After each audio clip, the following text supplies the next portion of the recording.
Hello and welcome to the American Muslim and Multifaith Women's Empowerment Council's annual National Interfaith Iftar, which we're holding today in partnership with the Combat Anti-Semitism movement. I'm your host, Anastasia Cerberus, an international TV anchor with I-24 News, and I'm delighted to host today's special celebration. Now, it's crazy to think that a year later, the COVID pandemic is still keeping us apart physically, but we've managed to come together yet again virtually. Now, remember, we're live on Facebook, on Twitter, on Zoom, and on YouTube. But if you miss anything, don't worry. You'll get an email recap and a link to the full video of the event. Now, AMMWEC began its journey as the first Muslim women's civil rights organization back in 2011. A decade later, it continues to elevate Muslim women's voices, empower them to confront bigotry of all forms, to celebrate their faith's beautiful heritage, and to forge close bonds with fellow Americans of different religions and ethnicities. Well, today we're gathered in the spirit of interfaith solidarity to celebrate Iftar. Iftar is the breaking of the day-long fast for Muslims during the holy month of Ramadan. And now, more than ever, it's essential for us to unite to fight extremism and embrace the rich cultural diversity that gives America its strength. And today's diverse group of diplomats, bipartisan Congress members, and esteemed faith leaders is proof that coming together to break bread and opening our hearts and minds can help make the world a better place. Now, before we hear from our distinguished guests, I'd just like to mention the co-sponsors who helped make this event possible. They include Civic Spirit, the American Sephardi Federation, the Anti-Defamation League, the Indian Pluralism Foundation, California Southern University, Classrooms Without Borders, Muslims Against Anti-Semitism, and the National Education Association, among many others. All right.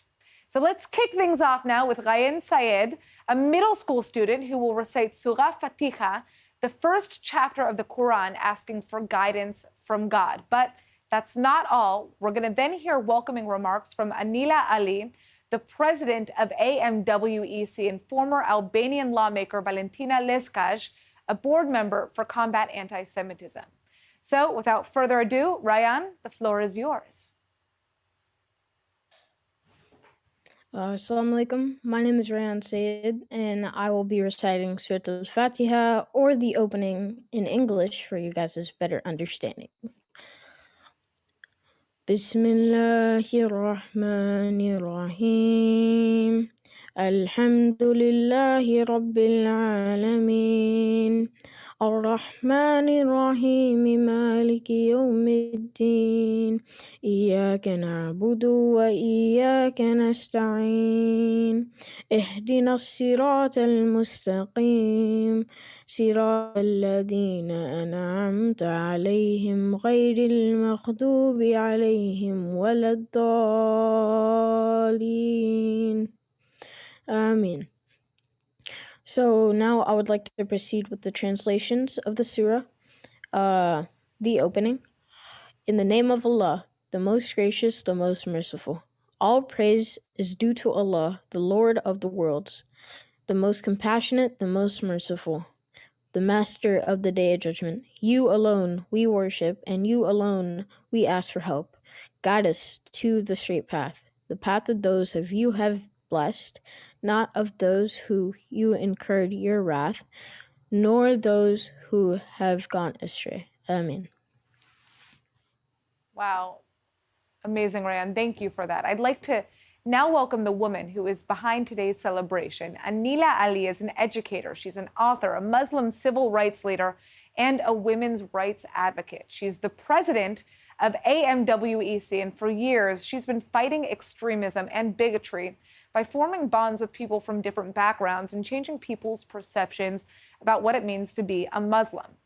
Now, for the past 7 years, Anila and her team have hosted interfaith iftars and united community leaders to inspire dialogue, understanding, and of course, celebration of diversity. Anila?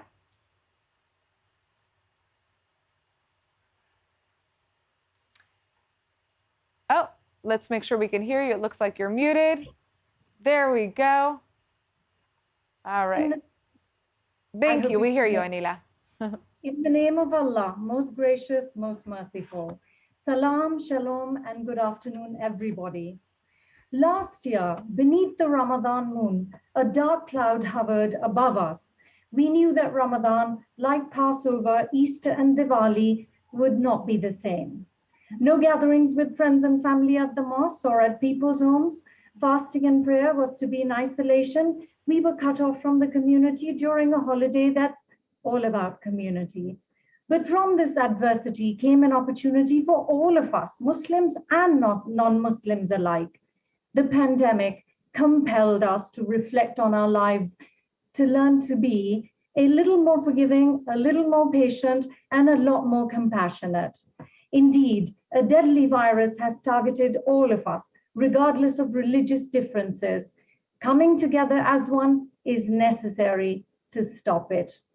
The pandemic has pushed us here at AMMWEC to increase our circle of friends to help celebrate Ramadan.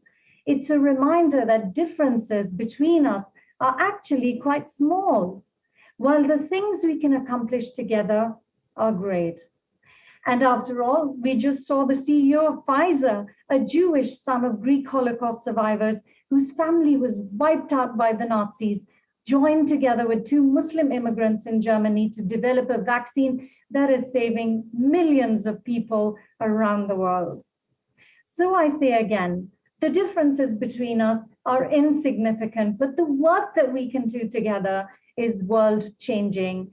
In the Quran, Allah says, "O mankind, we created you from a single pair of male and a female and made you into nations and tribes so that you may know each other.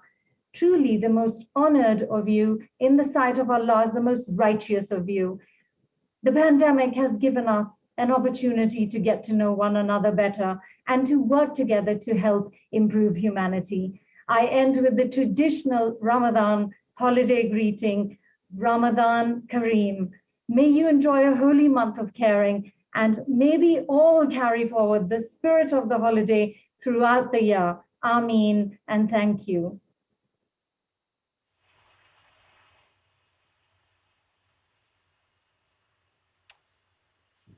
All right, Anila, would you like to introduce our next guest?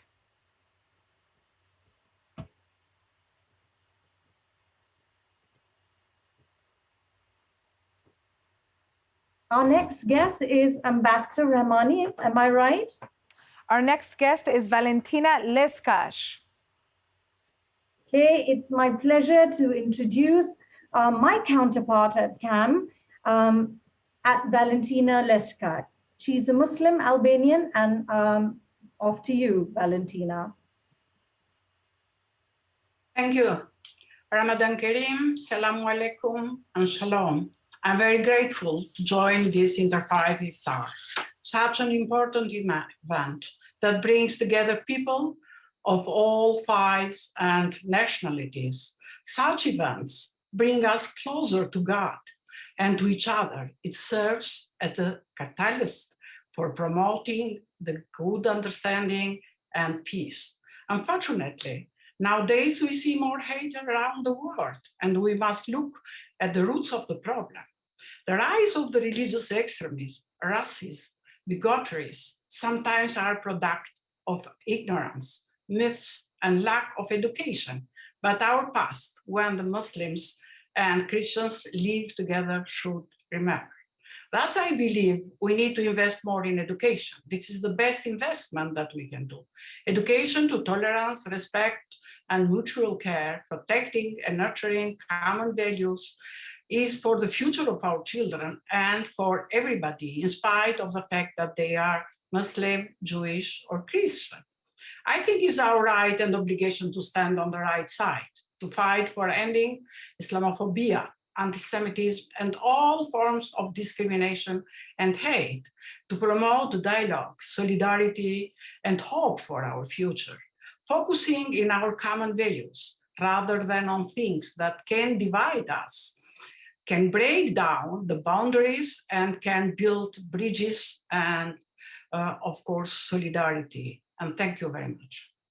All right, well, thank you, Anila and Valentina, for both of your inspiring messages. We're going to now watch a brief video from several AMWEC board members who are all women that have demonstrated courageous and responsible leadership. Take a look. Hi, I'd like to wish you all Ramadan Kareem. I pray that all your wishes, all your prayers become a reality, and may this blessed month bring us all health, wealth, and prosperity. Thank you all. I would like to wish all of you a very happy Ramadan and a blessed Ramadan. Ramadan Kareem.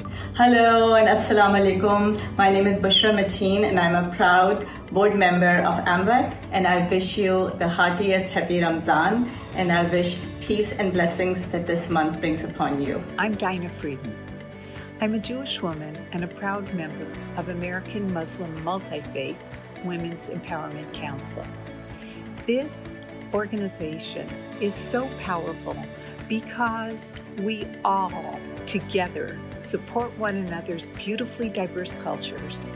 We embrace diversity and we build cultural bridges. It is an honor for me at this time to wish everyone far and wide who observe this holy month of Ramadan a Ramadan Mubarak. I would like to extend my warmest greetings to the Muslim community. Hello everyone, Assalamu alaikum. This is Rana Sayed from AMMWEC. I welcome you all today here for the virtual Iftar. Inshallah, hope you all enjoy, and may Allah bless this Ramadan. Each and everyone, all Allah subhanahu wa ta'ala's blessings upon you. Stay safe, stay healthy, and enjoy your Iftar. Thank you so very much. Happy Ramadan. Beautiful. All right, to begin the journey of this Iftar celebration, I'd like to welcome His Excellency Omar Hilali, Morocco's ambassador to the United Nations. Now, Morocco has a long history of religious coexistence and tolerance, and last year it was one of 4 Arab countries to agree to normalize ties with Israel. So, Ambassador Hilali, thank you so much for being with us here today. Let's see, is the ambassador here? Okay, can you turn on the microphone? Let's see. All right, it looks like we're having a little bit of technical oh, wait, actually, this might be happening. The beauty of Zoom, my friends. All right, for now, we're going to move on to our next guest until we have the ambassador with us again, okay? All right, so our next guest is Ahmed Shahid, UN Special Rapporteur on Freedom of Religion and Belief, who has been actively involved in recent years in global efforts to fight religious prejudice. Now, Special Rapporteur Shahid, we're very pleased that you're with us today. Let's see if we have you on Zoom. There you are. Thank you for joining us. Thank you. Assalamu alaikum, Ramadan Kareem, and Shalom. I'm delighted to attend this Interfaith Iftar organized by the American Muslim and Multifaith Women's Empowerment Council and Combat Anti-Semitism. It's a real honor to join all participants today, to hear from all speakers and to share some of my own thoughts with you.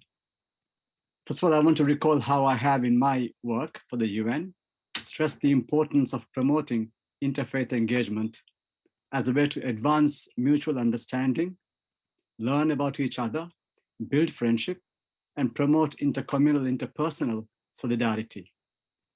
Such activities are particularly important in a world of rising intolerance, where both online and offline, there's a surge in the promotion of negative stereotypes, conspiracy myths, and other tropes about various communities, as we saw in the pandemic. Such hate speech is in itself odious, but have also time and time again incited acts of violence and discrimination, including mass atrocities and horrific acts of genocide. As often rightly said, the Holocaust did not begin with the gas chambers. It began with hate speech and prejudice. It is therefore so important to pursue all efforts to combat hate speech. People like us who are committed to advancing peaceful societies to come together, break bread, share insights, and draw inspiration from each other. One of the common threads that run through efforts to incite hatred is to make the real conduct of people who are targeted invisible, so as to replace real human beings with tropes and negative stereotypes. Another aim is to silence and marginalize communities and to erase the presence and visibility of diversity. One of the best antidotes, therefore, to that is to celebrate diversity and to build intercommunal bridges and showcase that diversity. Interfaith engagements are mutually beneficial through asserting solidarity and by enriching our own lives by such solidarity. As I am in the UK, this is my actual Iftar time, so I'm really glad to spend my Iftar time in the company of fellow travelers in the cause of promoting a better world for all. Thank you very much. Thank you so much, Special Rapporteur Shahid, for joining us. We are now honored to speak with priest Zarir Bandara, who's been a leader in the Zoroastrian community for many years. He's a peacemaker and he's a friend of the Muslim and Jewish communities. Priest?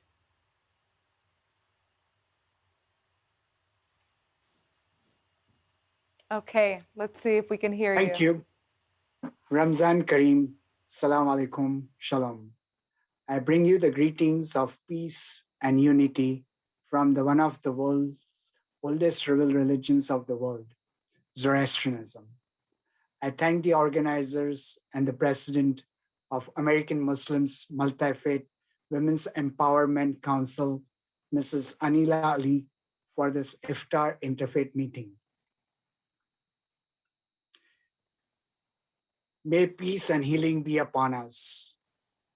Peace begins with the loving understanding and caring of ourselves and other human beings and human doings. All living beings, our earth, our environment, including plants, animals, and all natural resources. Energy flows where the attention goes. So it is important to be conscious about what we think, speak, and do.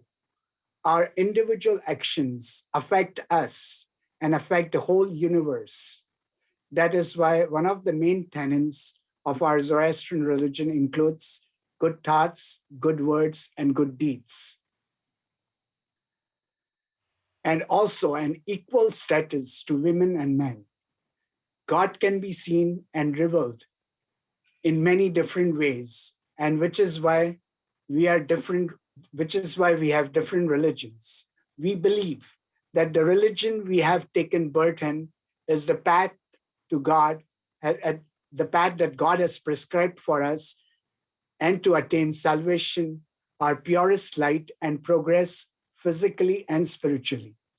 We have different religions, different paths, but one goal. We are diverse, yet we need to be united. Just like in the nature, everything is diverse, yet works in synchronization. Even within our religions, we have different beliefs, but we should not allow our differences to divide us, but to unify us, unite us, and strengthen us. Live and let live should be our motto.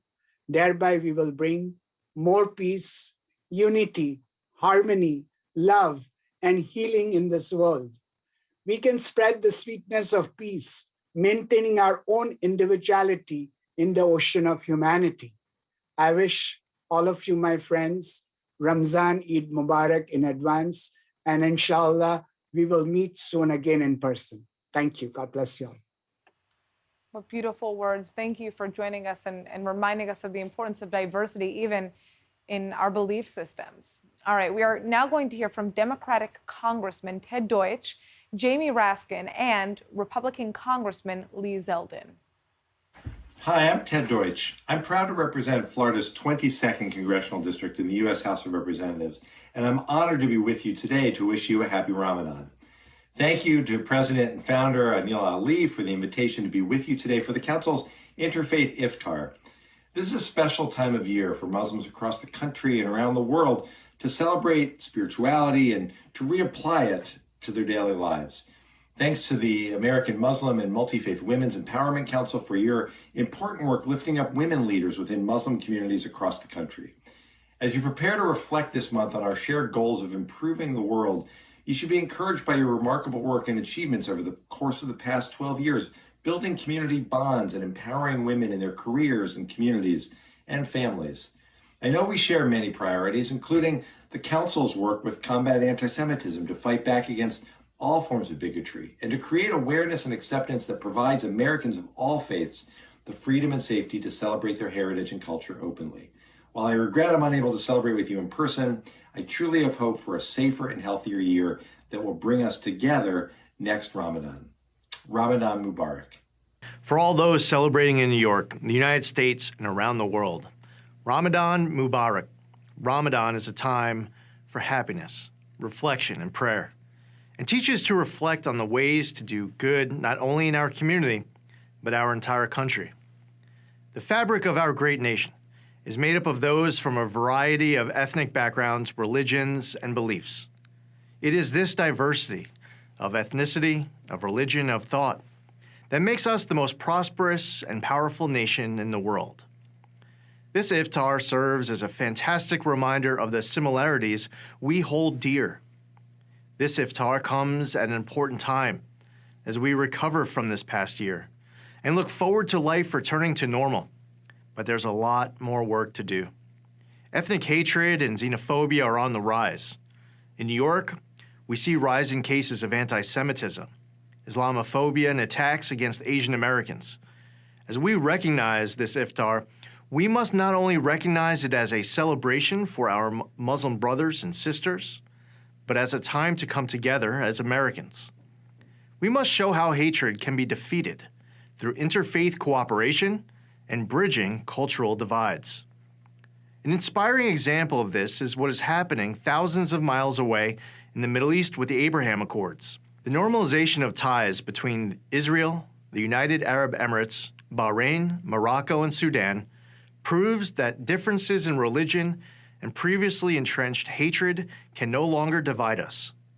I applaud and praise all those involved in these historic accords and pray that those of us living in the States can heed the lessons of friendship and acceptance that the leaders of these countries have demonstrated to the world. We must work together to rid our community of hate and take concrete action to use this month to bring healing and reconciliation, not just within the Jewish community, but beyond, between Jews and Muslims in communities around the world.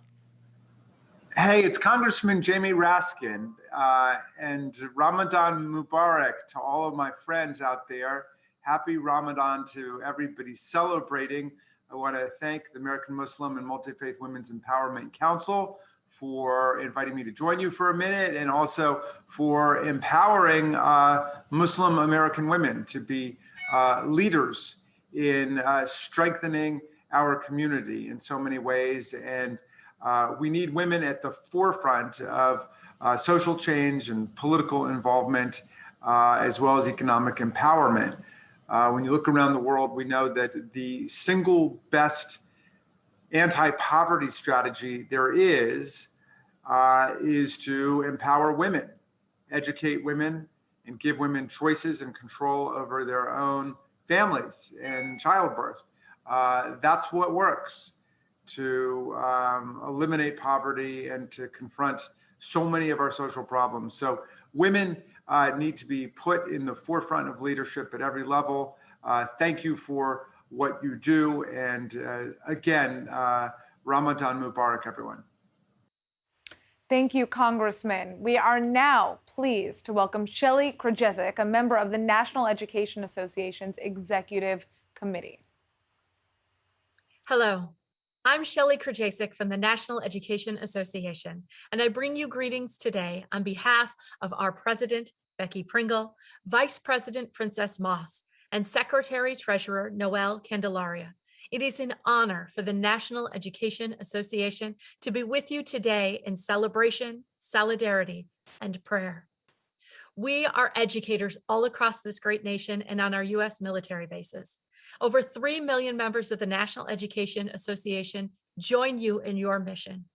It is the mission of the National Education Association to bring our nation and our members together to help every student to succeed in a diverse and interdependent world. We know that children are not born knowing hate. We know that hatred, bigotry, anti-Semitism are all learned.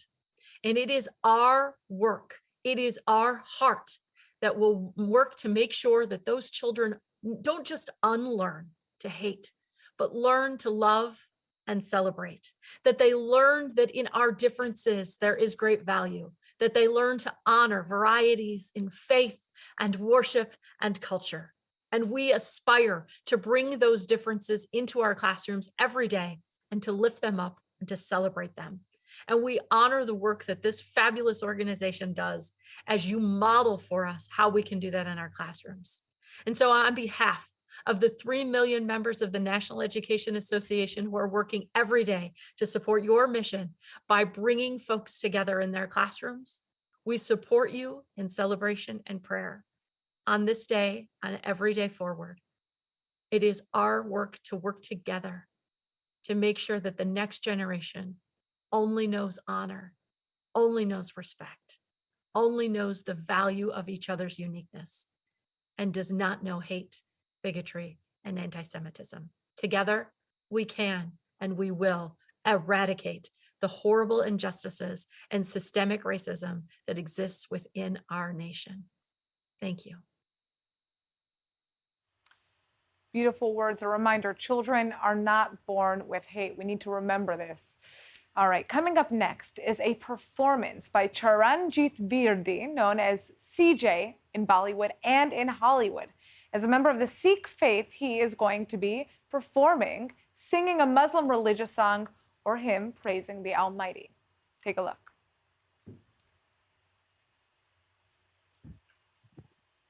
Assalamu alaikum, shalom, and Ramadan Mubarak.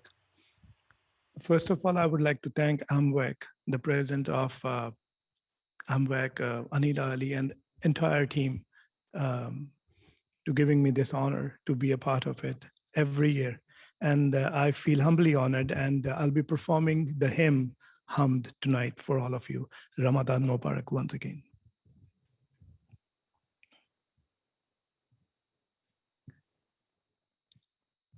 La ilaha illallah, la ilaha illallah, la ilaha illallah, la ilaha illallah. Khudi ka sir niha, la ilaha illallah, la ilaha illallah. Khudi hai tegh fasa, la ilaha illallah, la ilaha illallah, la ilaha illallah, la ilaha illallah. Ye malo daulat duniya, ye rishtao pe band. Ye malo daulat duniya, ye rishtao pe band. Butane vehe mugma, butane vehe mugma, la ilaha illallah, la ilaha illallah, la ilaha illallah, la ilaha illallah. یہ دور اپنے براہیم کی تلاش میں ہے، یہ دور اپنے براہیم کی تلاش میں ہے، صنم قدا ہے جواں، لا الہ الا اللہ، لا الہ الا اللہ. یہ نغم فصل گلو لالا کا نہیں پابند، बाहर हो के खिज़ां, बाहर हो के खिज़ां, ला इलाहा इल्लल्लाह, ला इलाहा इल्लल्लाह। अगरचे बुत है जमात की आस्तीनों में, अगरचे बुत है जमात की आस्तीनों में, मुझे है हुक्म अज़ां, मुझे है हुक्म अज़ां, ला इलाहा इल्लल्लाह, ला इलाहा इल्लल्लाह, ला इलाहा इल्लल्लाह, ला इलाहा illallah. Thank you so much. Ramadan Mubarak once again. And thank you. Thank you so much. Wow. Wow. Just so wonderful.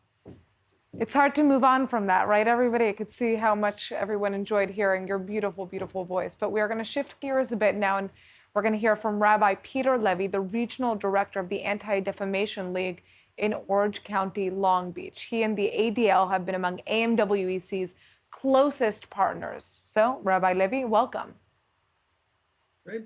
Thank you for being here, and thank you, Anila, for inviting me to be part of this wonderful group of individuals and our continued partnership in the fight against hate. And a Ramadan Mubarak to all. You know, may this time of fasting and feasting with its emphasis on patience, forgiveness, and compassion be both meaningful and joyous for our Muslim brothers and sisters. And I'd like to reflect just a moment on that kinship.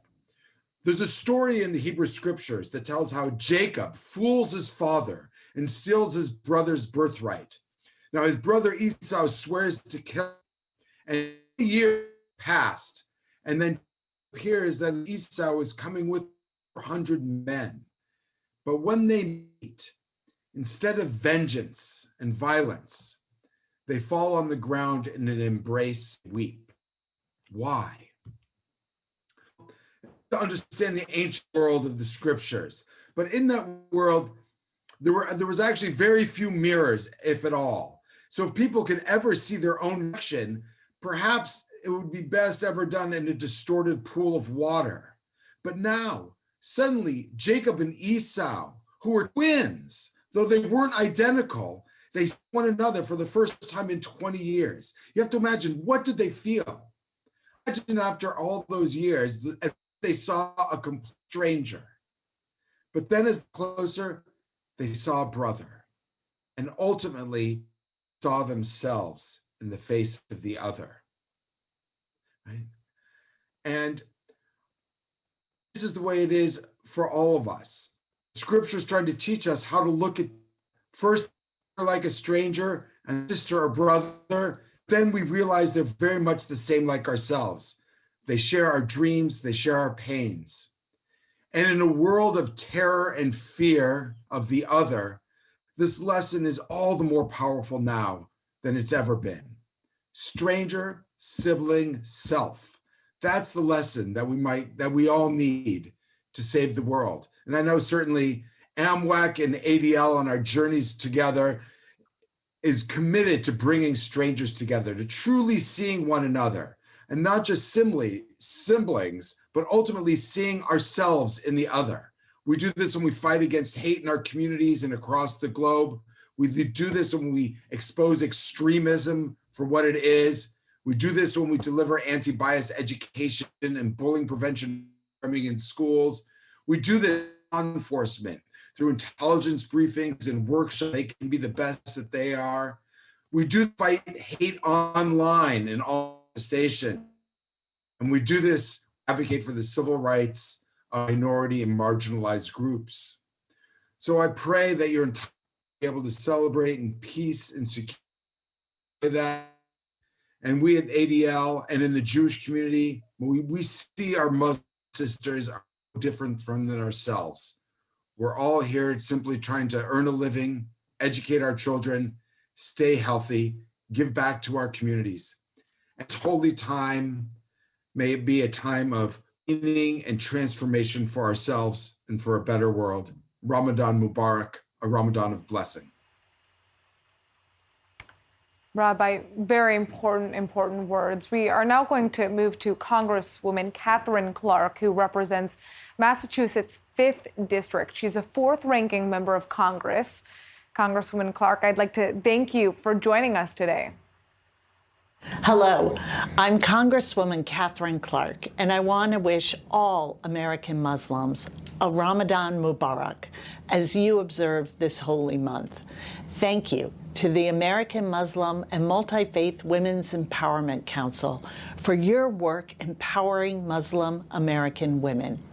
I am so proud to serve alongside a record number of women elected to the 117th Congress, as well as our first woman Vice President, Kamala Harris.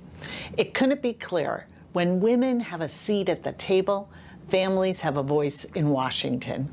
It is from our personal experiences that we draw our passion and our purpose, and we will continue to grow our ranks and claim our seat at the table, because we know when women succeed, we all succeed. Thank you, and I hope you have a happy and healthy Ramadan. Wow, those were some amazingly inspiring messages. Next, we're going to hear from an outstanding diplomat, an American leader at the Department of State. Mrs. Elizabeth Orban is the acting principal Deputy Assistant Secretary and Deputy Assistant Secretary for Regional Multilateral Affairs at the Bureau of Near Eastern Affairs at the US Department of State.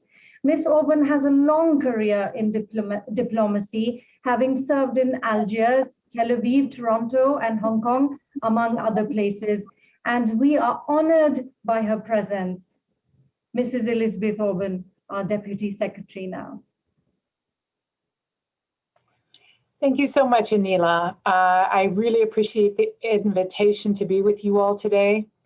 Assalamu alaikum, shalom, and Ramadan Mubarak. It's great to be with this group as you celebrate the holiest month of the Muslim calendar year. We all remain inextricably intertwined through the commonalities that run through all our traditions. The practice of prayer, contemplation and devotion, the spirit of charity and compassion for those in need. Friends and family gathering around the table or Zoom calls during the pandemic. As a US diplomat, I've had the privilege of working alongside many incredible women and men who come from different religious, ethnic, economic, and national backgrounds. These men and women and their families have been colleagues and interlocutors. Whether it is in the State Department building in Foggy Bottom, here in Washington, D.C., where I am sitting, or on the streets of Algiers and New Delhi, or at an NGO in Cairo or Karachi, or at this Interfaith Iftar today, I see all around me extraordinary women and men of courage who dare to build bridges where others see red lines. Those bridges stand strong against hate. They transcend similarity of practice to achieve solidarity of purpose. And that's a purpose that requires courage, kindness, compassion, grace, and commitment. As we all work together to build a peaceful and just world order, this purpose compels us towards a partnership of cooperation, which is critically needed in solving the weighty problems that we face today. We need cooperation in the face of this COVID pandemic, where we must all do our part to protect our loved ones and communities, both near and far.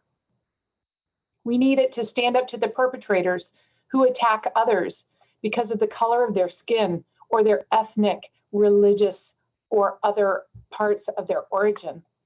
We need it to advocate for the Muslim women who want to join a boxing team in a small town outside of Kigali, or the young Afghan woman who wants to run for office in Kunduz.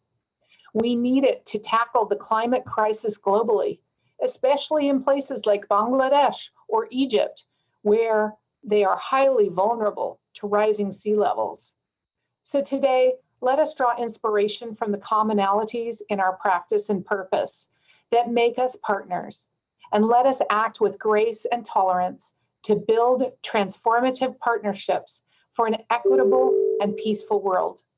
I wish you a delicious Iftar and a blessed Ramadan.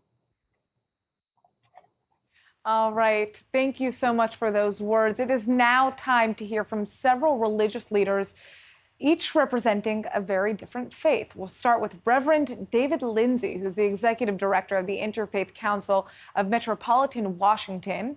Reverend Lindsay, thanks for being with us. Greetings from the Interfaith Council of Metropolitan Washington. As we just heard, I'm Reverend Dr. David Lindsay, the Executive Director of the Interfaith Council. Many thanks to Anila Ali for inviting me to be here with you. Here in the DC area, the IFC was born more than 4 decades ago out of the conviction that diversity only strengthens the unity of our communities. Today, the need for transformational unity is even more important. As members of the Baha'i, Buddhist, Hindu, Jain, Jewish, Latter-day Saint, Muslim, Protestant, Roman Catholic, Sikh, and Zoroastrian faiths, we are resolved to build an inclusive community that one day people of all religious backgrounds will feel welcomed, respected, and appreciated for their common values and for their diverse beliefs and practices. One practice that is common to many of our faith traditions is fasting.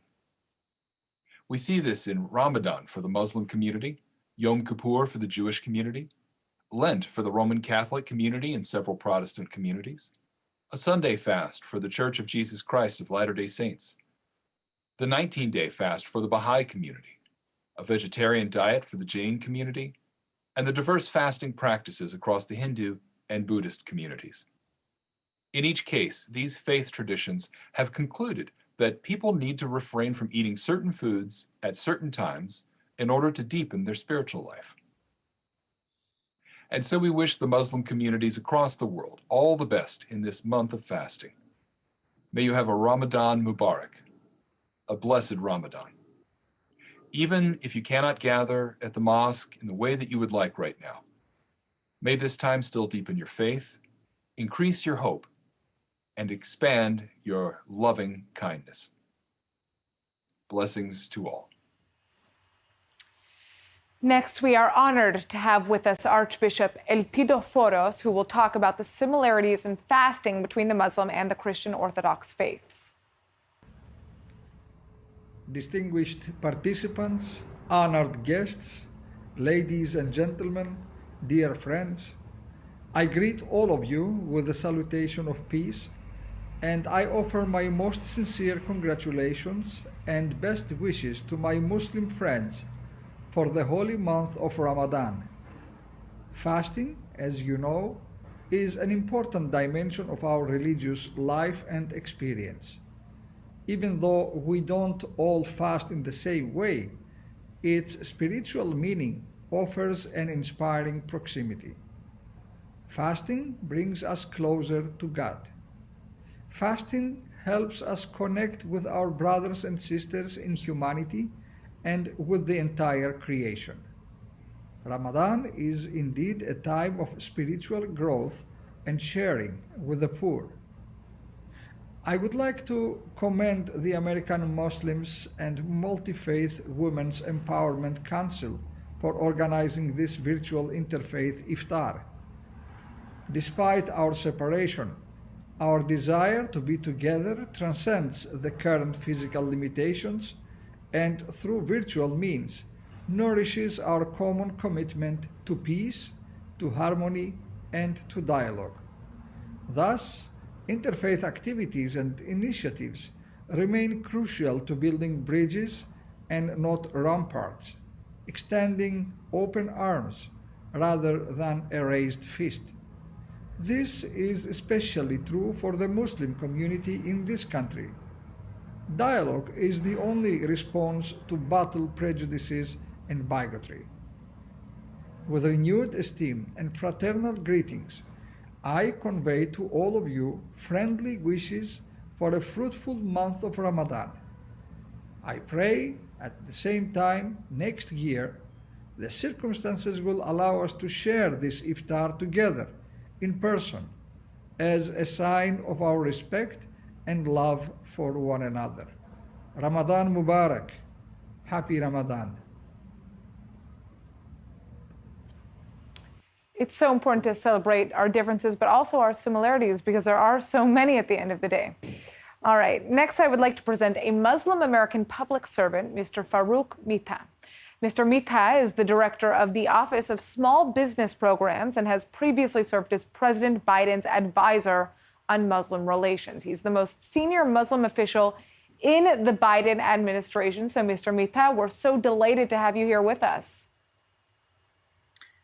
Good afternoon and Assalamu alaikum to everybody. Ramadan Mubarak. It's really an honor to be with such an esteemed group of speakers. And Anila, thank you so much for including me in the event today.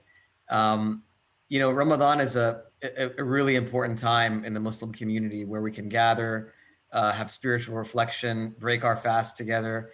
And I remember last year when the pandemic hit, it was a different Ramadan. We weren't able to gather and convene the way we normally could.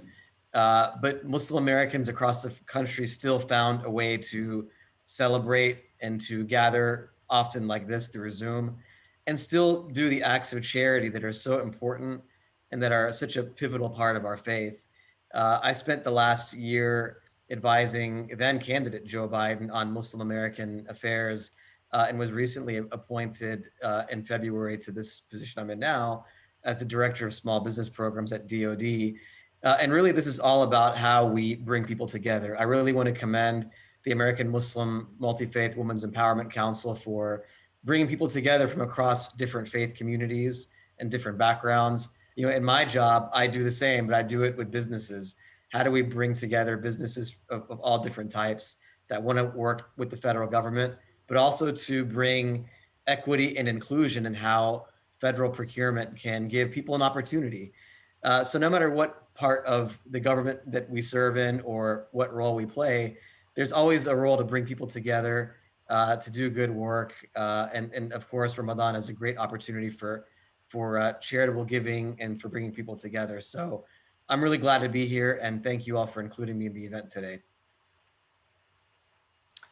Thank you for being with us. Ramadan Mubarak. All right, joining us now is Rabbi Marcia Tilton. She is the founder and the president of the Jewish Collaborative of Orange County and the president of the Orange County Interfaith Council. Rabbi Marcia has been a close AMWEC ally, and we're so delighted to hear from her. Is she with us, Rabbi? There you are. Okay. Hi. I'm so honored to be here. This is just a moving experience beyond words. I want to begin my little share today on the importance of interfaith friendship. And I'm going to begin by chanting a line from the book of Ruth. Vatomer Ruth al tifkehi vi le'ozvech lashuv me'acharayich ki El asher telchi eleich, uva asher talini alin, amech ami, ve'elohayich Elohai. Anila, I dedicate this to you. One of the most touching and pivotal tales in all of Jewish sacred literature is the relationship between Ruth the Moabite and her mother-in-law, Naomi. They had an interfaith friendship that literally changed the course of history. Naomi, her husband and 2 sons moved to Moab from Bethlehem to escape famine. All the men died prematurely, and both sons had married Moabite women. One of the daughters-in-law, Orpah, returns to her home, but Ruth decides to stay with Naomi, who is now literally all alone. Ruth did not come from a Jewish family, and yet she is so drawn to her mother's heart that she insists on following her. What I chanted was the line she says, "Do not urge me to leave you. Do not make me turn back, for wherever you go, I will go. Wherever you lodge, I will lodge. Your people shall be my people." At no point in the story does Ruth relinquish her identity as other, and that is not a point against her. Back in Canaan, while she's gleaning in the fields around Bethlehem because they're very poor, Boaz notices that she's a stranger and makes sure that she is protected from danger and molestation. Later, Ruth and Boaz marry and give birth to a son. And this son is able to honor the genealogical histories of Elimelech and Machlon, two names that mean "my God is king" and "forgiven one." Ruth's son becomes the grandfather of King David, and in the Jewish tradition, the Messiah will come from King David. In Christian lore, Jesus comes from the line of David and Ruth is one of only a handful of women mentioned in the genealogy of Jesus in the Gospel of Matthew. So the historical echoes and implications of this interfaith friendship is unmistakable. People of different backgrounds can share a love and loyalty that has the capacity to heal both individuals, communities, and of course, ultimately, the entire world. This is the work that AMMWEC is doing with all of their partners, inviting each of us into a circle of one human family. And I just want to say, I'm honored to be with you. May this be a season of great blessing and growth. Ramadan Mubarak. Toda Rabba. Wow, what a beautiful story to hear, and just so timely. All right, Rabbi Tilton, our next speaker is a fearless advocate for women's rights and gender and racial equality. Congresswoman Judy Chu represents the 27th District of California. She serves on the powerful House Ways and Means Committee and the House Small Business Committee as well. Hello, I'm Congressmember Judy Chu, and I want to wish you all a Ramadan Mubarak. I am so happy to be joining with the American Muslim and Multifaith Women's Empowerment Council and all of you today at this time of joy, prayer, and reflection. I'm especially grateful to the AMMWEC and your president, Anila Ali, for your leadership in lifting up and empowering women. This leadership has been particularly meaningful in the last year as we made history by electing Kamala Harris as the first woman and first woman of color to ever serve in the White House. I know how much this means because when I was young, I never imagined I would serve in government because I never saw anyone who looked like me. But now that is changing for a whole new generation of future leaders. That is the power of change when we have women at the table and in leadership position, and it is why AMMWEC's work is so important. And I also want to thank you for your commitment to unity. In a diverse district like mine in Southern California, that dedication to bringing people together in peace is why I so look forward to iftars like this, where our community can come together and share a meal and get to know each other more. But while the pandemic has unfortunately made those kinds of in-person gatherings impossible for now, the good news is we are finally turning a corner. We have already far surpassed President Biden's initial goal of 100 million vaccines in 100 days, and we are still making progress with more vaccines being administered every day across all 50 states. That means that by next year, I hope we can be celebrating an iftar together in person. So thank you again for inviting me, and I wish you all a joyous and meaningful Ramadan.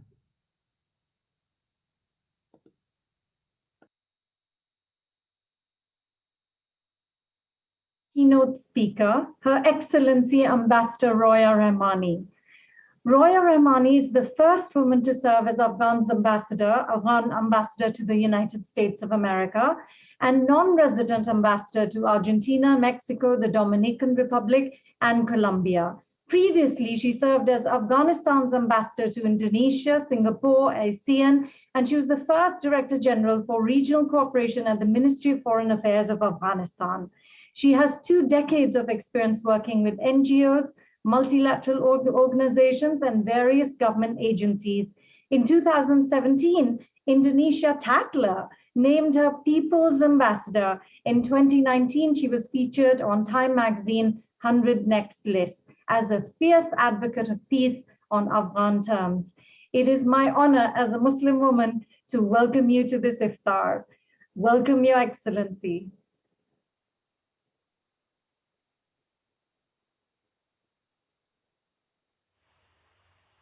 Okay, give us a second. We're going to wait for her to open the camera. 1 second. We're working on it. Technical difficulties.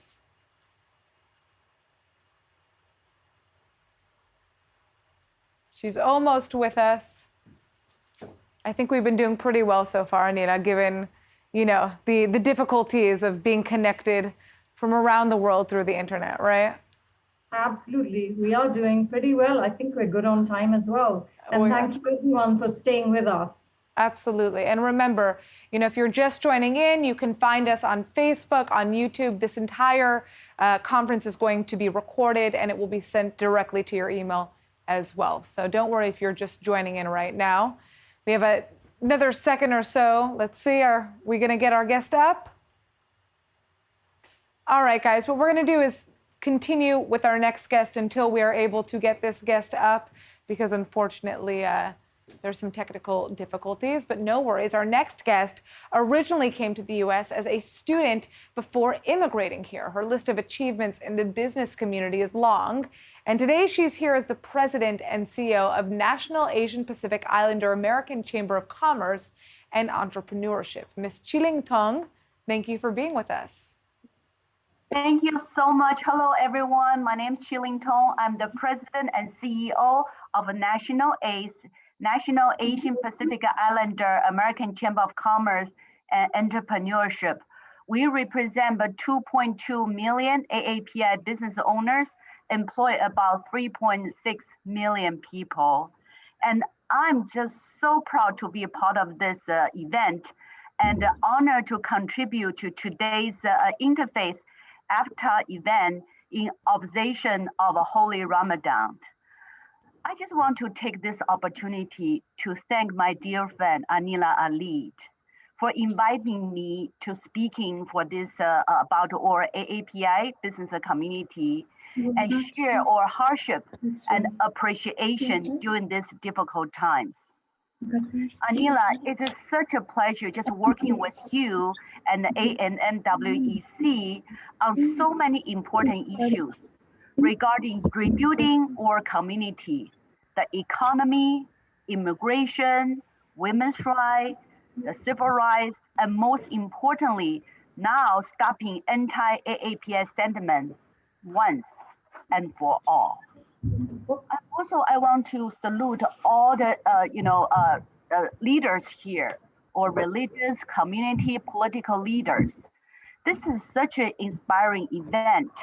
When I hear all your remarks, I feel this is the beauty of America.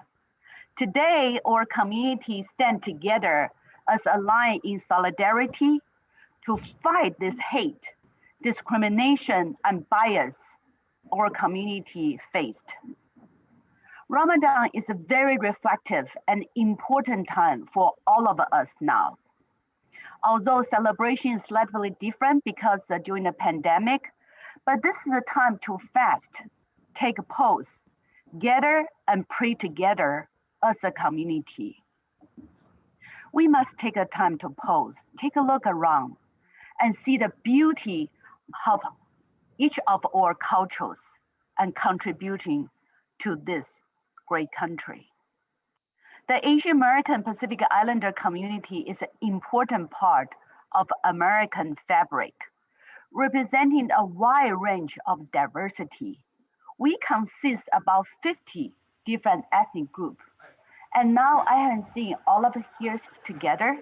Anila, I just want to tell you, thank you for your leadership to bring all of it here.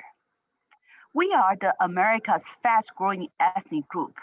We have made a significant contribution to American society, to our strong economy, productivity, job creation, and cultural contribution.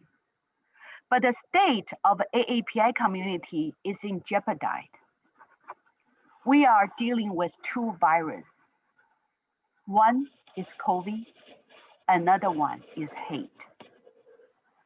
We are, as a national ACE, or very focused on business side, but also with our whole AAPI community. And our focus is the immediate needs of our community. We are, many of our AAPI small business owners, they share with us their very, very difficult situation right now.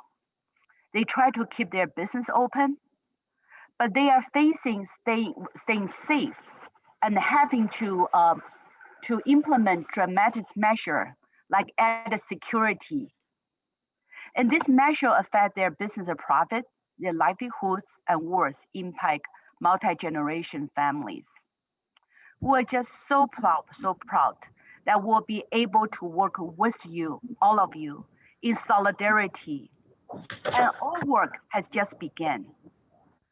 Again, I want to thank American Muslim and Multi-Faith Women's Empowerment Council for hosting this powerful, powerful celebration and bring all of us together. Together, we'll make Asian American and Pacific Islanders strong and also make America strong. Thank you. All right. Thank you so much, Ms. Tong, for your words. We're going to now turn to His Excellency, Stavros Lambrianidis, European Union Ambassador to the U.S. Now, Ambassador Lambrianidis is also the former EU Special Representative for Human Rights, former VP of the European Parliament, and former Foreign Minister of Greece. He's committed to fighting for gender equality and to uplifting women and young girls around the world. Greetings, everyone. My name is Stavros Lambrinidis, and I'm the European Union's ambassador to the United States. And let me start by saying how touched and honored I am to have the opportunity to share a short message with you and your distinguished guests from all over the country at this year's virtual Interfaith Iftar. The work of the American Muslim Multifaith Women's Empowerment Council, the work that is doing to confront bigotry, erase discrimination, and elevate women to leadership roles, it's vital. Your actions, dedication, and partnership will help realize a future where Muslim women here and indeed women everywhere of all faiths and races can expect to be fully empowered members of society. When I was the European Union Special Representative for Human Rights before coming to Washington, I frequently traveled to countries where the rights of women leave a lot to be desired. During that time, Malala Yousafzai, the young education activist from Pakistan, was shot in the head by the Taliban while on a bus returning home from taking an exam. It was retaliation for your educational activism, pure and simple. I made it a habit, a very uncomfortable one at times, to confront leaders in many countries with the simple question, what's so scary about smart girls? Invariably, the answer was deafening silence or a plea to understand the need to fight terrorism or to achieve economic development. Why are you raising human rights issues, Mr. Lambrinidis, and souring our relationship when we should be working on these other issues instead? I never found that convincing. The truth is, smart, educated girls grow up to be empowered women, and empowered women build empowered societies, closing up the black holes where extremists spread hatred, fear, and division. By their actions, terrorists tell us every day what they hate. They hate human rights. So if you really want to fight terrorists, educate girls and boys. And if you truly want to achieve economic development, how will you succeed if women, half of your population, do not enjoy the same economic and leadership opportunities as your men? In the European Union, over several decades, we have made enormous strides in increasing the participation of women in our governance and in our workforce. For the first time in history, the European Commission is led by a woman, Ursula von der Leyen. Her cabinet is the most gender-balanced ever. The percentage of women elected to the European Parliament is now 40%, compared to only 15% back in 1979. These achievements have enriched us as a union, but we have much more to do, and we know it, including equal pay for equal work and combating gender-based violence. Internationally, The European Union is the world's leader in promoting the achievement of the UN Sustainable Development Goals, which the EU ensured would mainstream women's empowerment throughout. Our support every day builds schools, daycare centers, hospitals, trains teachers, trains police and judiciary to enforce women's rights, and supports civil society to bring change from the ground up. I commend AMMWEC for your multifaceted work and commitment to fight bigotry and extremism with knowledge, with compassion, and by reaching out and forging connections to law enforcement, community and faith leaders, and representatives from all walks of life, including myself. This is also why we are doing here today something very important. We are coming together in the holy month of Ramadan, sharing our aspirations and supporting one another. Thank you again. Congratulations on your work, and wishing you all a blessed Ramadan and every success in your ongoing endeavors. Bye-bye. Thank you, Ambassador Lambrianidis.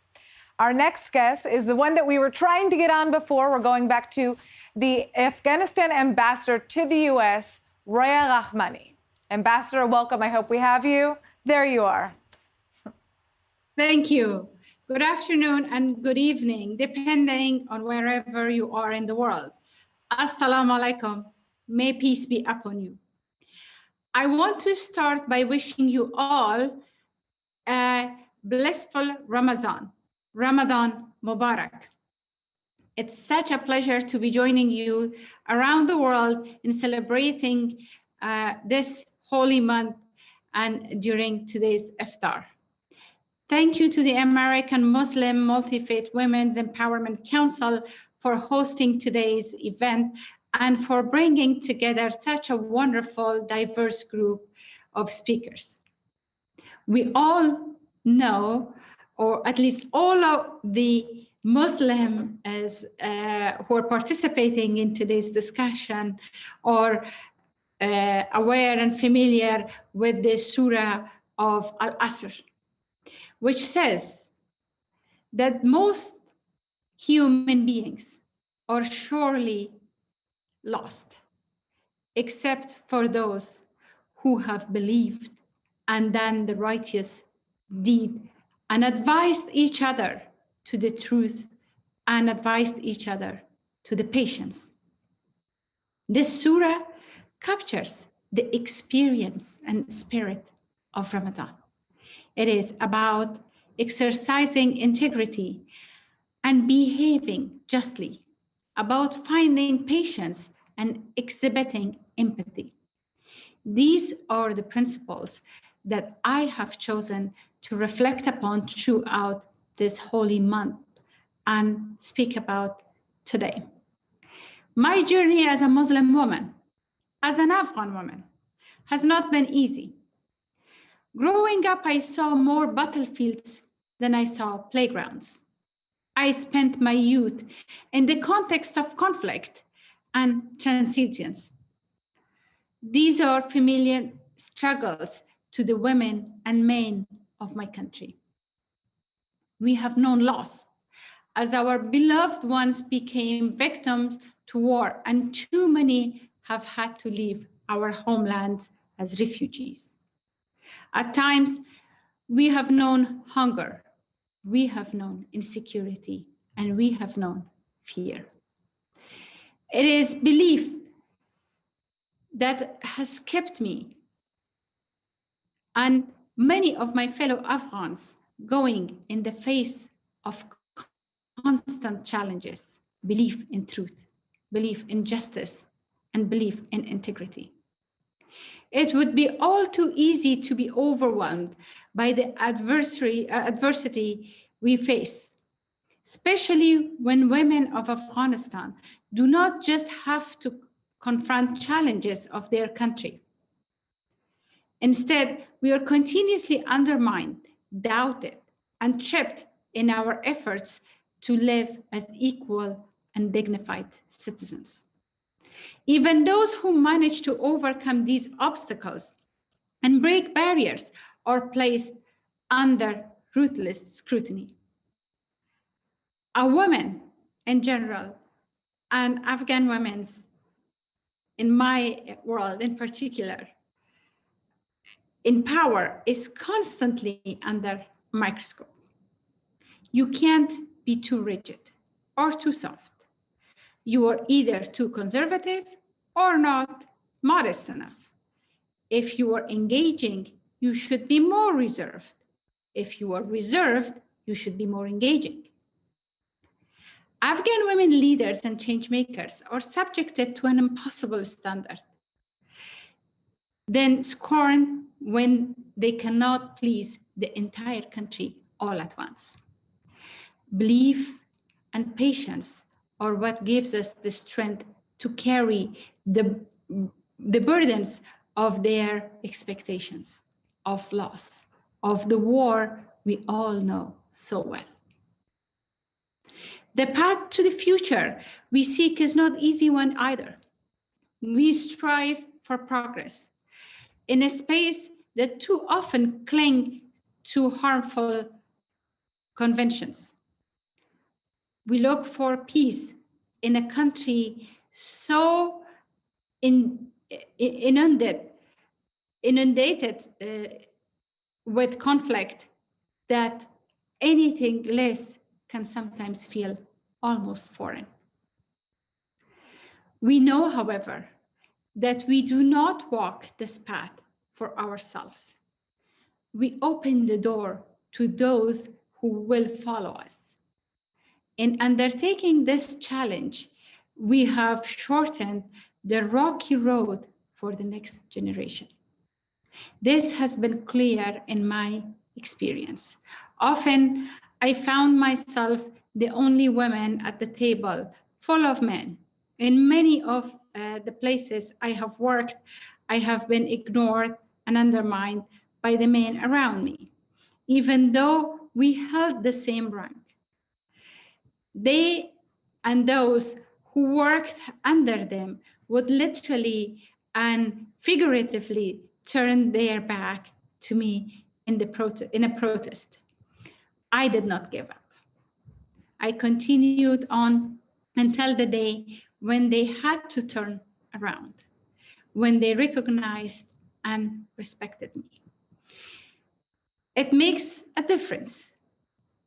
It's my hope that now the next woman to serve alongside those men will be given the respect they deserve, that in a room of men, everyone will turn to them with open faces and acceptance. To walk the path we have chosen takes belief and patience, but it also takes a good deal of courage. We are often plagued with doubts, both those that bloom within ourselves and those planted by others. It can be disheartening to look around the room and see no one who looks like you. To know that you are the first to do something and wonder if you are capable. It takes courage to push those doubts aside and tackle the challenges in front of you. The Surah of Al-Asr says that humans are surely lost, except those who have believed. It reminds us to believe in the principles I mentioned earlier, but also to believe in ourselves.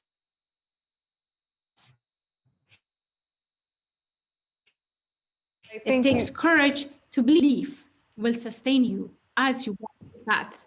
The future is ours so long as we continue to pursue it. I thank you. Much for joining us, Ambassador. What a beautiful story and just so inspiring. Okay, we would like to welcome another very special guest. As one of AMWEC's founding board members, Anastasia Cerberus is a leader of global education and interfaith partnerships. She joins us today as a vice chair of the House of Ruach, a nonprofit interfaith and service organization. So Anastasia, thank you for joining us today. Greetings, everyone.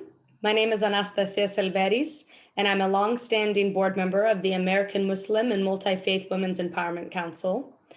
And today I also join you as the Vice Chair of the House of Ruach, an interfaith service organization committed to creating a world in which God would choose to live. And on behalf of this organization and its founder, Dr. Gwen Feinstone, I express our joy and continued commitment to advancing global interfaith initiatives with AMMWEC. It was our pleasure to support AMMWEC's Ramadan food drive this year, and we look forward to hopefully reuniting in person in the years to come. On a more personal note, I feel honored to speak among such a diverse group of venerable faith leaders, global diplomats, and esteemed participants from all over the world. As an Eastern Orthodox Christian and as a Greek American woman, it is especially meaningful to have His Eminence Archbishop Pido Foros of America and to hear sincere wishes and support for interfaith unity and dialogue. As AMMWEC continues to combat bigotry and extremism by empowering women and uniting our diverse communities, I stand by the conviction that education is one of the most powerful tools in the world for positive change and healing. Our annual Interfaith Iftar is a beautiful testament to this and to the impact that individuals and institutions can make when we unite to celebrate our diversity. With that, I say thank you to AMMWEC and to all who joined us today for educating, for listening, and for supporting our Muslim and multi-faith communities. May Muslims in America and all over the world have a blessed and peaceful holy month of fasting. Ramadan Mubarak. Thank you so much, Anastasia. Our next guest is a committed fighter for women's rights and racial justice. Democratic Congresswoman Katie Porter represents California's 45th District, and she serves on the House Committee on Oversight and Reform, as well as the Committee on Natural Resources. Ramadan Mubarak. I'm Congresswoman Katie Porter, and I represent California's 45th Congressional District. I'm so thrilled to join you today for the annual Interfaith Iftar. Every year, the holy month of Ramadan provides an opportunity to reflect and heal. Muslims around the world pause to remember past struggles in hopes of charting a better future. This year, I'm hopeful we can all draw strength from the fact that we're on a path to recovery from this pandemic. I'm grateful to represent a vibrant Muslim community. I know from firsthand experience how this community has enriched Orange County with its compassion, generosity, and strong spirit. During my first year in office, the Islamic Center of Irvine was kind enough to open its doors for us to host a town hall there. Today, while our houses of worship may still be closed, I'm honored for the opportunity to join you for this virtual event. When we are united together to serve our community, we can build a better one that builds on our commonalities and embraces the beautiful diversity that makes us strong. As we recover from a pandemic that has disproportionately pushed women and women of color out of the workforce, I'm grateful to be here with a group of powerful Muslim American women making a difference in our communities.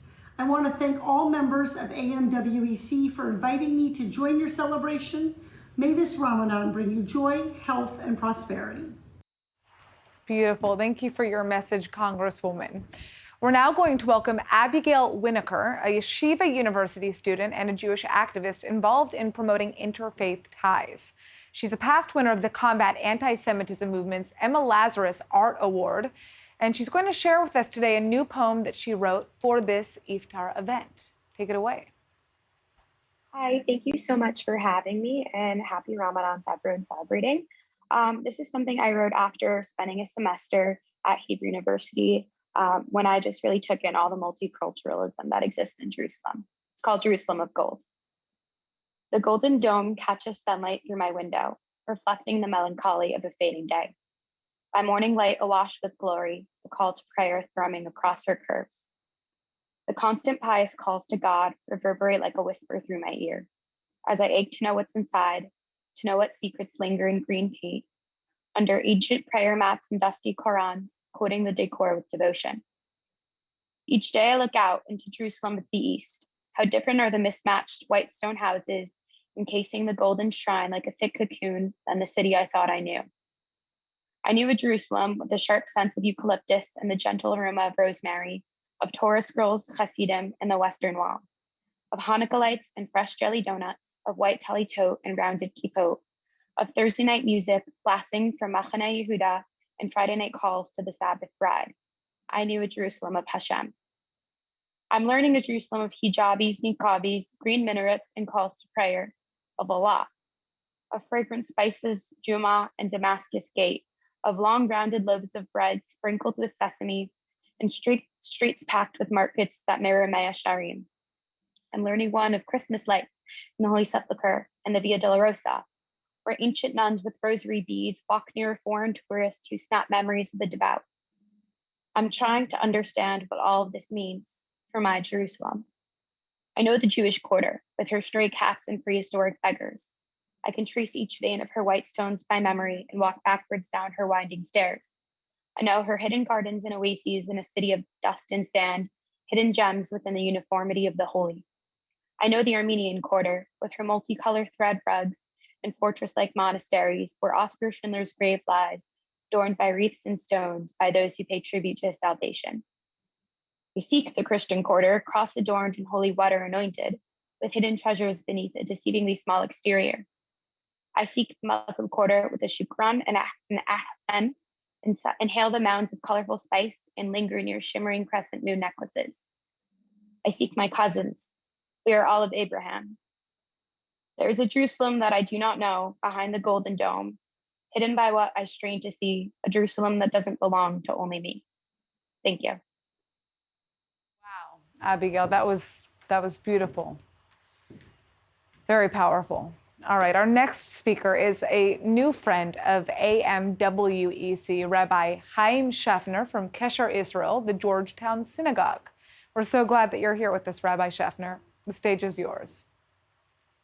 Thank you. It's really such a thrill to be here with Anila and all of the organizations that are represented and my Muslim brothers and sisters who are all around the world fasting for Ramadan. Fasting that you are engaged in, as you know, is a very holy process. In Judaism, it's true, as I know it's true in Islam, that fasting is not just to make oneself have a difficult, day, but rather it's a pathway. In Judaism, as well and as so many religions, it's a pathway to what we call in Hebrew teshuvah, return. It's not really repentance, it's return to who we really are. We really are good and godly at our core. Sometimes we forget this. Sometimes we enter times that are dark. And so fasting can be a wonderful tool in the process of this teshuvah, in the process of this return back on the path to the divine. Last year, after there was some terrible violence in New Zealand, actually 2 years ago, at a mosque there, I was compelled to go and to be with in a mosque with my my Muslim relatives, and so I went to the mosque closest to me on Massachusetts Avenue, and there, as I sat in the mosque and I listened to the Imam speak, he said, "It states in the Quran, one person who destroys another, it's as if they have destroyed an entire world. But one person who supports another, it's as if they have supported an entire world." And I smiled to myself at that moment because the Talmud, our ancient book of Jewish wisdom, says exactly the same thing.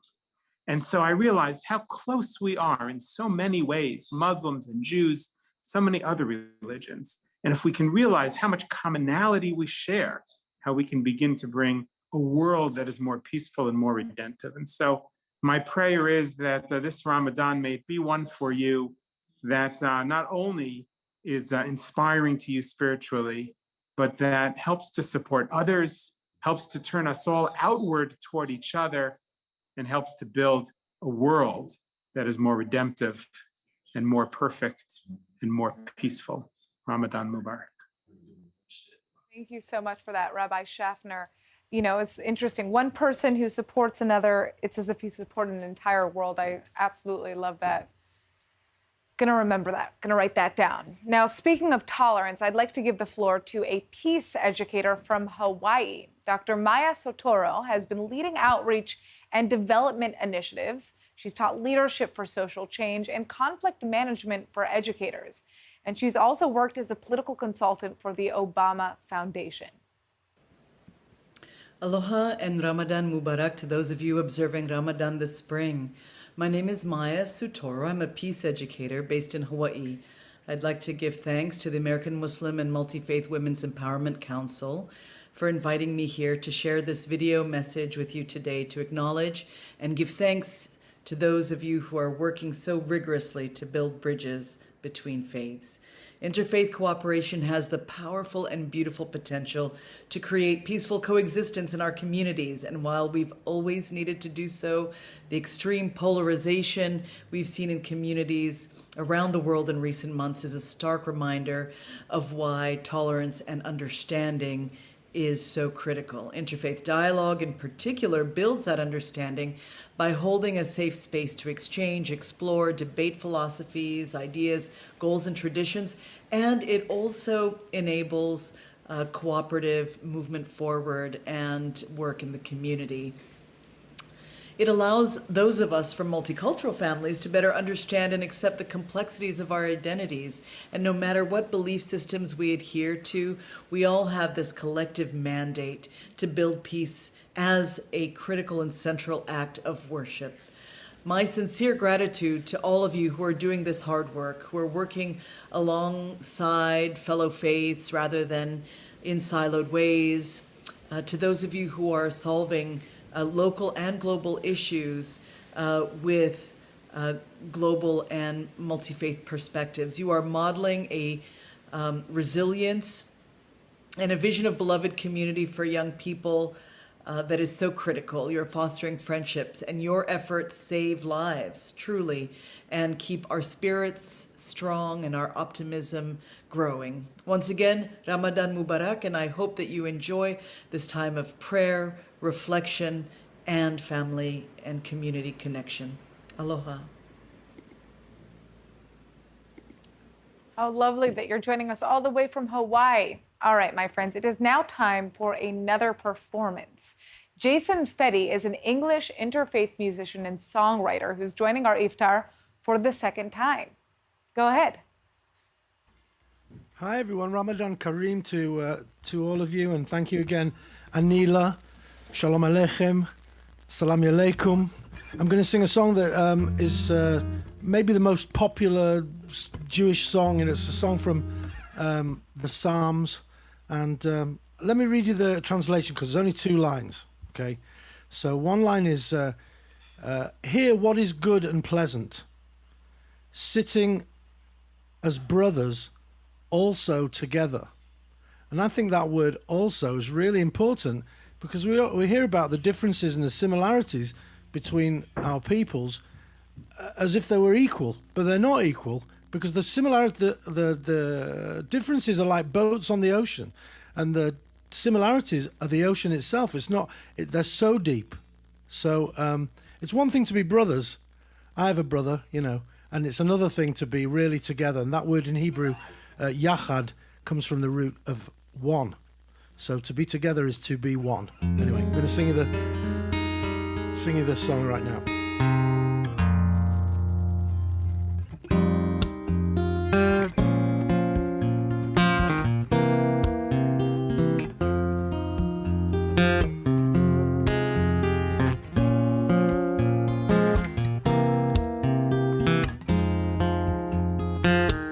הנה מה טוב ומה נעים, שבת אחים גם יחד. הנה מה טוב ומה נעים, שבת אחים גם יחד. הנה מה טוב, שבת אחים גם יחד. הנה מה טוב, שבת אחים גם יחד. הנה מה טוב ומה נעים, שבת אחים גם יחד. הנה מה טוב ומה נעים, שבת אחים גם יחד. הנה מה טוב, שבת אחים גם יחד. הנה מה טוב, שבת אחים גם יחד. טררירי זון דוירה בודון דורדום, תן דורדופ, תהי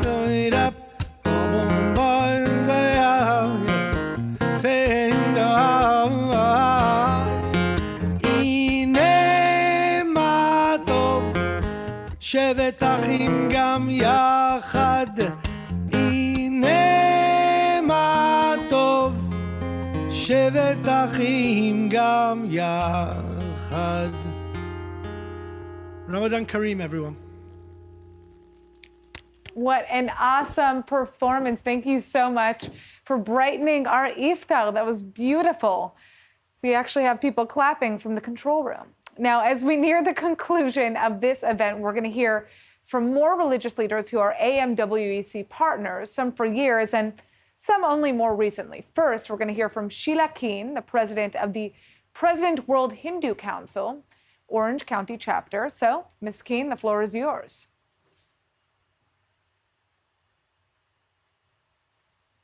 Ms. Keen, can you unmute yourself?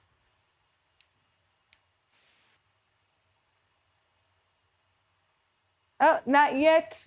We still can't hear you. Try to unmute yourself. There's a little microphone down at the bottom that you just need to press on.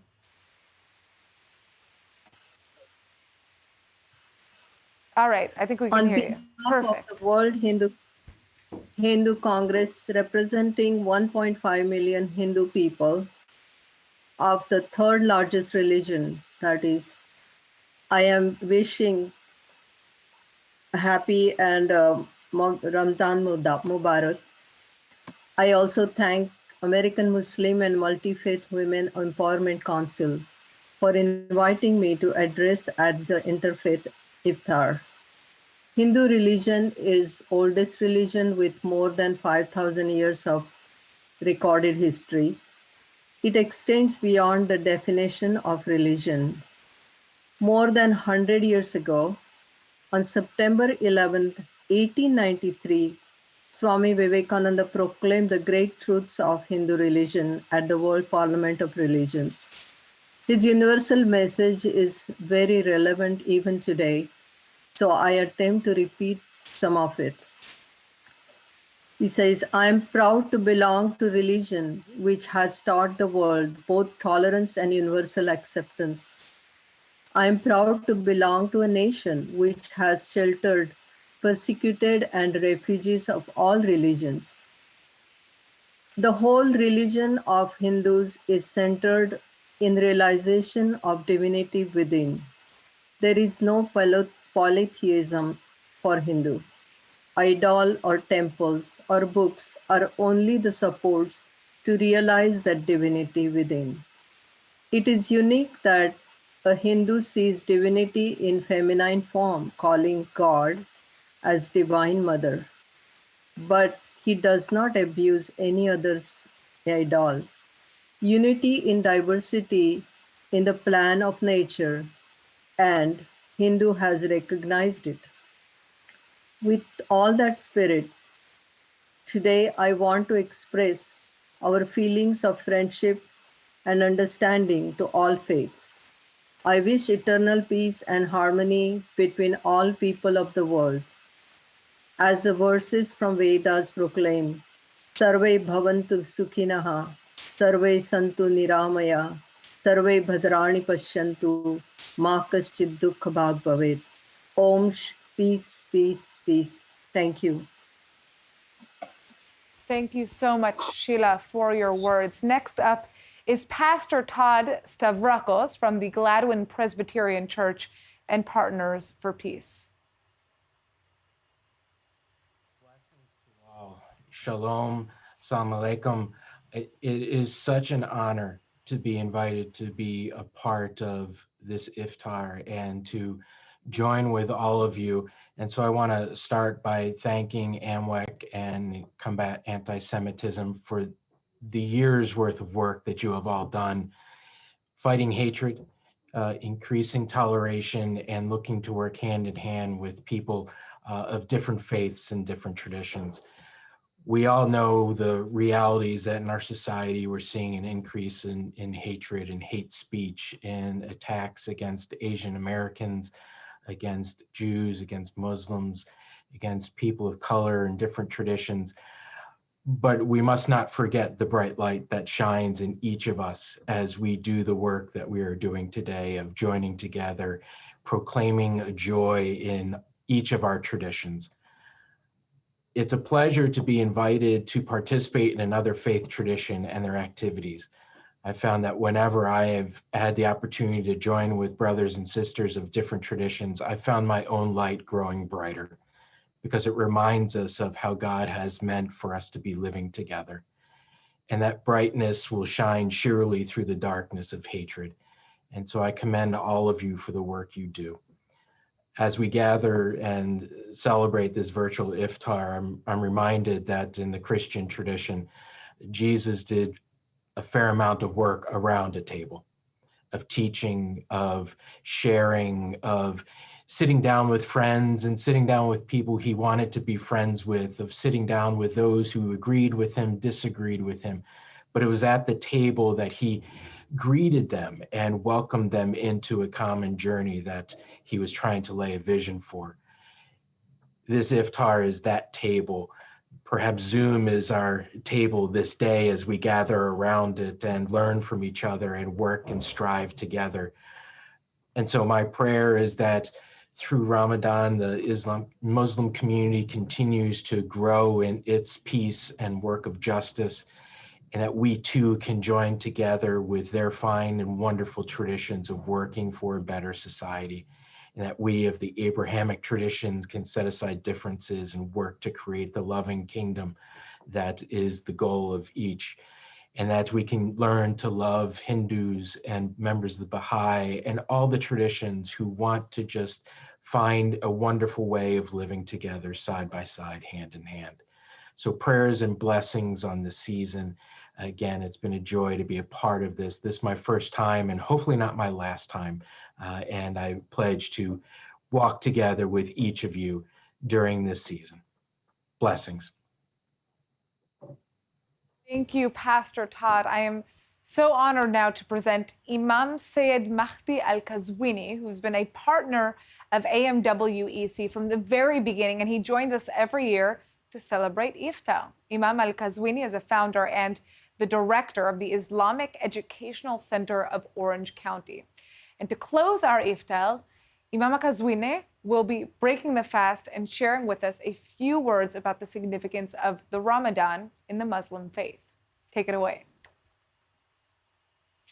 Thank you. In the name of Allah, the most compassionate, the most merciful. Assalamu alaikum wa rahmatullahi wa barakatuh. May the peace, mercy, and blessings of Allah be with you all. Ramadan Mubarak. For those of us who are observing, either by way of ritual obligation or by solidarity, or for those of us that choose to live vicariously through those who are observing and fasting, I wish many blessings upon you during this special time. It's a blessing to be with you all, and I cherish and miss so many of these familiar faces that we've been with year after year. Mrs. Ali and the AMMWEC leadership, thank you so much for hosting us again. Imam Ali, alayhi salam, the son-in-law of the Prophet Muhammad, peace be upon him, known as the commander of the faithful and the leader of the Muslims, said the following. He said that people are of two types, either your brother in faith or your equal in humanity or creation. We are here to embrace our brothers in faith and our equals in humanity and creation. And thank you, Rabbi Peter Levy, for that lovely story on Jacob that reminded us of the beauty of brotherhood. I want to share with you an excerpt on love. And this was written by a good friend of mine who is a spiritual wayfarer in a recently published book. It says, love. It is the reason there is something instead of nothing. It is from the soil of love that all of existence blossoms into being. Love is why we are here. No one has the power to truly change a heart. Only God can decide what path we will walk on this spaciously beautiful earth. God is intentional and nothing happens by accident. I am a snowflake in the sun, soon to dissolve back into the earth that once formed me, but God and his words are eternal and unchanging. You are a palace of hidden gems, and the greatest treasure you could ever find is already within you. Gold will melt, money will burn, but you carry the everlasting and mysterious breath of God inside of you, and that can never be taken away.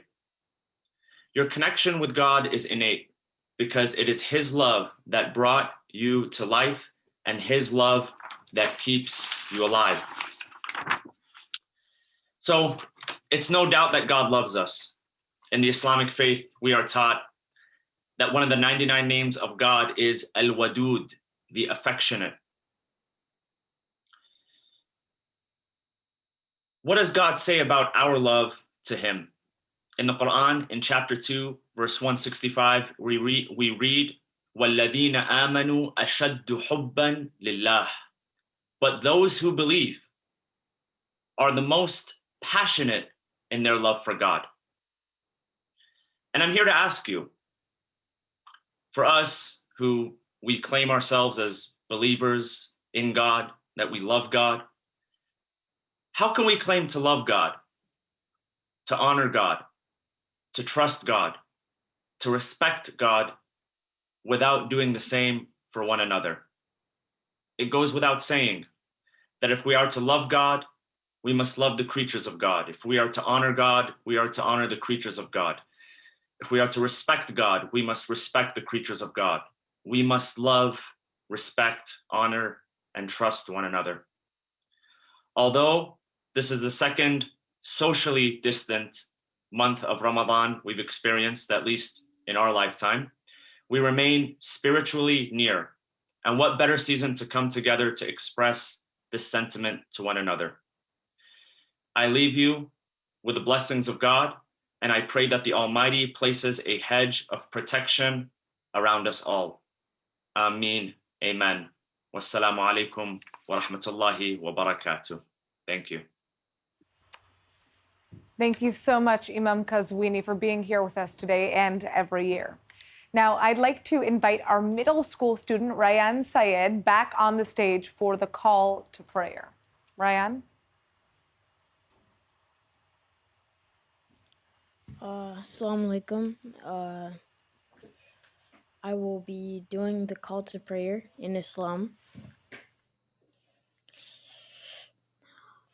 Allahu Akbar, Allahu Akbar, Allahu Akbar, Allahu Akbar. Ashhadu an la ilaha illallah, Ashhadu an la ilaha illallah, Ashhadu anna Muhammadan Rasulullah, Ashhadu anna Muhammadan Rasulullah. Hayya ala salah, hayya ala salah. حي على الفلاح حي على الفلاح الله أكبر الله أكبر لا إله إلا الله.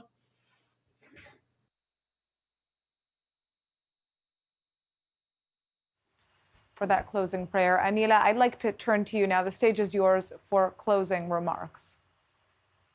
Well, now we traditionally break our fasts with dates, and I have one here, but I'm not going to break my fast. I just want to share this is what we would traditionally break it with in the Muslim world. That's what brings the dates, bring us together. And in the South Asian world, we drink something called Ruh Afza. So with that, I thank all of you for honoring us with your presence. I'm proud to be your co-host. Thank you, my partners, Cam, and everybody else that's been with us. Team Cam and Team AMMWEC, without you, this would not have been possible. You've made it a memorable event. I want to also thank each and every one of you that have been with us for an hour and a half plus. We are a nonprofit, and our work is possible with your support. So if you like what we do, please follow us on social media, www.amwec.org. Get involved, sign up, and contribute to help us grow. We thank you all for joining us throughout this world, and God bless you all. Happy Ramadan if you're celebrating. Otherwise, thank you so much. Thank you so much, Anila, for those words. We have now come to the end of the Iftar, and what a special event it has been. Only through interfaith unity can a better future for humanity be built. And we'd like to thank the co-sponsors who helped make this event a success, including Civic Spirit, the American Sephardi Federation, the Anti-Defamation League, the Indian Pluralism Foundation, Classrooms Without Borders, Muslims Against Anti-Semitism, and the National Education Association, among others. Now, if you missed any of the speakers, the entire event will be available for online viewing on AMWEC's Facebook page. Thank you so much for being here with us for this important occasion, and please make sure to visit the AMWEC website to get involved. We hope that this Interfaith Iftar serves as a starting point for more cross-religious and intercultural events that bring communities together. And finally, before we depart, we have some special guests with warm Ramadan greetings from Washington, D.C. Again, thank you all for joining us. Assalamu alaikum. I am Bonnie Watson Coleman, Congresswoman from the 12th Congressional District. I want to wish all of our Muslim friends and neighbors a blessed Ramadan and a peaceful fast. The Iftar is symbolic of inclusion and togetherness.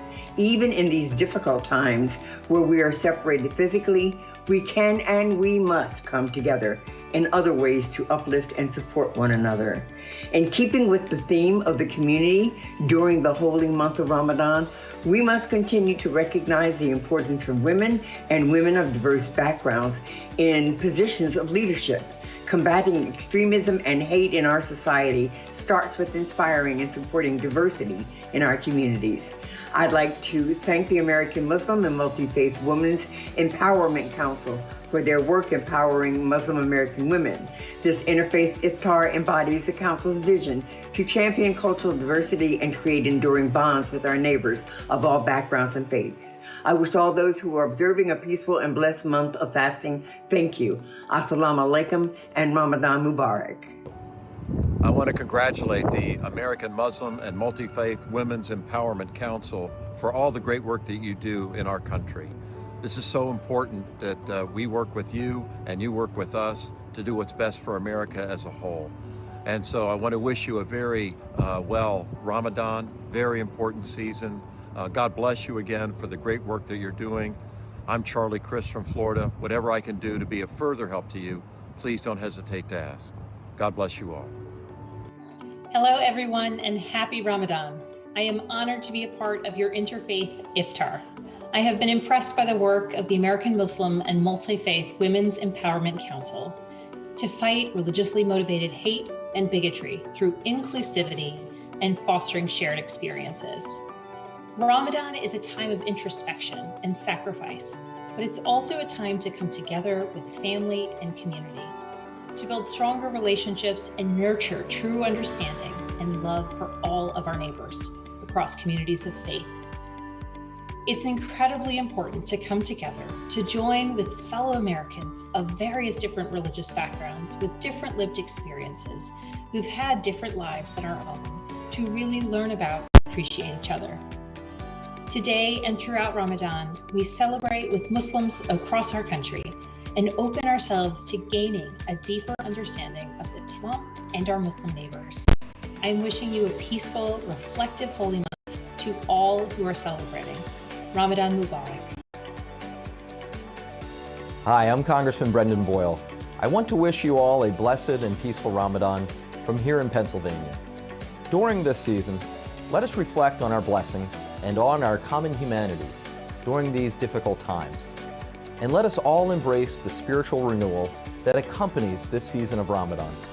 I'd like to take a moment to thank the American Muslim and Multifaith Women's Empowerment Council for your noble work empowering Muslim American women and preparing them for leadership roles in our community. And with a rising tide of ethnic hate crimes across our nation, your work combating bigotry in many of our immigrant communities has never been more critical. As the son of an immigrant myself, I would like to personally thank you for your efforts advocating for all of our immigrant communities. I'm also thrilled to hear you will be opening up a new chapter right here in Philadelphia, enabling you to expand your important work across our region. Ramadan Mubarak and peace to all of you.